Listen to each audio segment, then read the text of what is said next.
Good morning all of you. तो बच्चों, आज पाठ पढ़ेंगे हम बरखा अथे, जिसके कवि हैं लाला जगदलपुरी। कवि कौन है? लाला जगदलपुरी।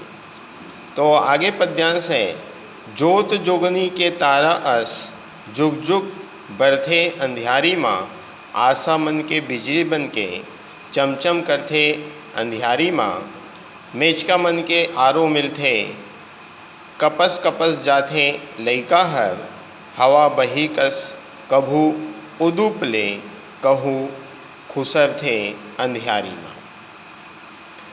कवि जो है यहाँ पर यह बात कहते हैं कि बरखा के आगमन होने पर प्रकृति में क्या क्या परिवर्तन होता है, उस परिवर्तन को बताते हुए कहने लगते हैं, जोत जोगनी के तारा अस। कवि वर्षा ऋतु का वर्णन करते हुए कहने लगते हैं कि अंधेरी रात में जुगनू, जुगनू आप जानते हो छोटे छोटे कीट होते हैं जुगनू के, वह जुगनू जो है चमकता है और चमकता हुआ ऐसा लगता है कि बिजली का प्रकाश या बल्ब जो है प्रकाश, बल्ब का प्रकाश जो है दिखाई दे रहा हो। और आगे बात कहते हैं, आस मन के बिजली बन के चमचम करते अंधियारी माँ। और आगे बात कविया बात कहने लगते हैं कि वह प्रकाश ऐसे दिखाई देता है, वह जुगनू ऐसे चमकता है मानो कि मन में विश्वास का उजाला फैल गया हो, मानो मन में विश्वास का उजाला फैल गया हो। अर्थात आप लोगों ने यह भी देखा होगा, मेचका मन के आरो मिलथे, कपस कपस जाथे लइका हर। और बरसात के ऋतु में आप जानते हैं मेढक जो है टर टर की आवाज़ जो है, मेढकों की टर टर की आवाज़ जो है पूरे वातावरण में भयानकता के साथ सुनाई देता है, क्योंकि सारे मेंढक जो है टर टर की आवाज़ लगाते हैं, टर टर की आवाज़ करते हैं और वह आवाज़ जो है बड़ा भयानक सुनाई देता है। और उसकी आवाज़ को सुनकर छोटे छोटे बच्चे जो हैं डर से कांप जाते हैं। आगे बात कहा गया, हवा बही कस कभू उदुपले, कहू खुसर थे अंधियारी माँ। और कभी आगे बात कहते हैं, अंधेरी रात में कभी कभी तेज आंधी चलता है, तूफान चलता है, या फिर तेज गति से हवा चलने लगता है, तेज गति से हवा आने लगती है और वर्षा ऋतु की अंधेरी रात जो है बड़े ही भयानक दिखाई देता है, बड़े ही भयानक प्रतीत होती है, ऐसा बात कवि कहते हैं। और आगे पद्यांश है,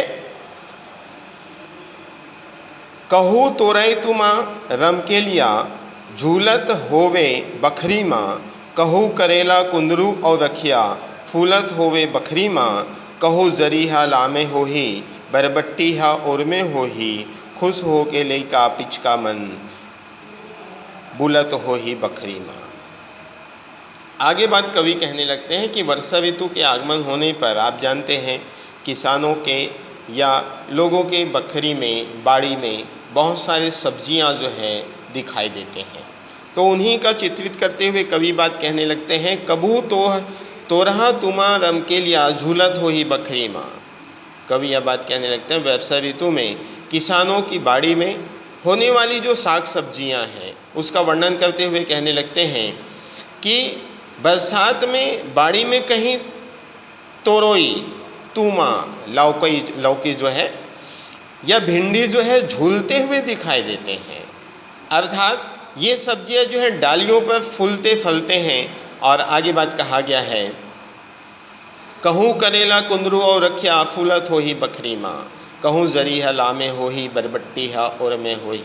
और कहीं कहीं पर यह भी बात कहने लगते, कहीं पर करेला तो कहीं पर कुंदरू, रखिया जो है फूलते हुए दिखाई देते हैं, ठीक है, और फूलते हुए दिखाई देते हैं। और कहीं कहीं पर जरी भी एक पौधा है जिसका सब्जी बनाया जाता है, तो वो जरी का पौधा भी कहीं कहीं पर यह भी बात कहा गया कि वह जरी जो है लामालाम अर्थात लंबा बड़ा दिखाई दे रहा होगा।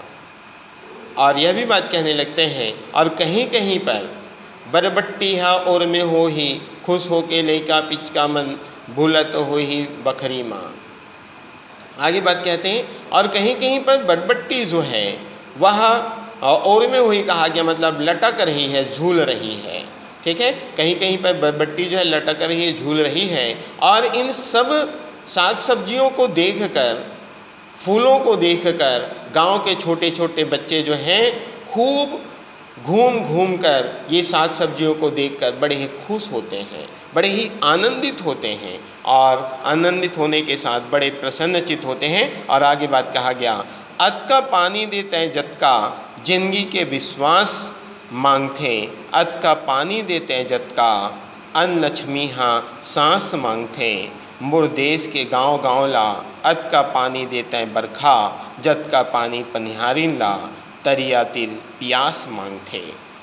कवि यह बात कहने लगते हैं कि यहाँ पर कवि जो है जल की देवता, जल देवता या फिर आप क्या कह सकते हो वरुण देवता से प्रार्थना करते हुए कहने लगते हैं, निवेदन करते हुए कहने लगते हैं कि हे देवता, हे वरुण देवता, आप उतना ही पानी दीजिए, उतना ही बरसात दीजिए, उतना ही वर्षा दीजिए जितना जीवन का विश्वास मांगता है। अर्थात जितना जीवन जीने के लिए आवश्यक हो उतना ही बरसात कीजिए, उतना ही पानी दीजिए। और आगे बात कहते हैं, जत अत का पानी देते हैं जत का मन लक्ष्मी हाँ सांस मांगते, और उतना ही पानी दे हे वरुण देवता जिससे कि अन्न, अर्थात लक्ष्मी कहा गया, अन्न को आप जानते हैं हमारे यहाँ लक्ष्मी कहा जाता है, इसलिए यहाँ पे बात कहते हैं कि उतना ही पानी दे, उतना ही बरसात दे हे वरुण देवता जितना कि अनाज की फसल हो सके, अनाज की पैदावार हो सके। क्योंकि अधिक बारिश जब होता है तो किसानों का खेत जो है बर्बाद हो जाता है, किसानों के फसल जो है खराब हो जाते हैं, इसलिए उतना ही पानी दे वरुण देवता जितने से ये अन्न का पैदावार बढ़ सके, जिससे कि ये अनाज का पैदावार हो सके। ठीक है, और आगे बात कहने लगते हैं, अत का पानी देते हैं बरखा, जत का पानी पनिहारिन ला तरिया तिर प्यास मांगते। और आगे कवि बात कहने लगते हैं कि उतना ही पानी दें जितना हमें आवश्यक हो, जितना बरसात से हमारी आवश्यकता की पूर्ति हो सके। क्योंकि आप जानते हैं हमारे देश के गांव को उतना ही पानी चाहिए जिससे हमारे नदी तालाब जो है भरे हों, और नदी तालाबों में जो पनिहारिनों की जो प्यास है वो बुझ सके। अर्थात जितनी आवश्यकता है उतनी ही वर्षा दीजिए हे वरुण देवता, ऐसा कहकर कवि जो है निवेदन करता है, प्रार्थना करता है। ठीक है, तो ये पाठ आपके समाप्त हो गए। धन्यवाद।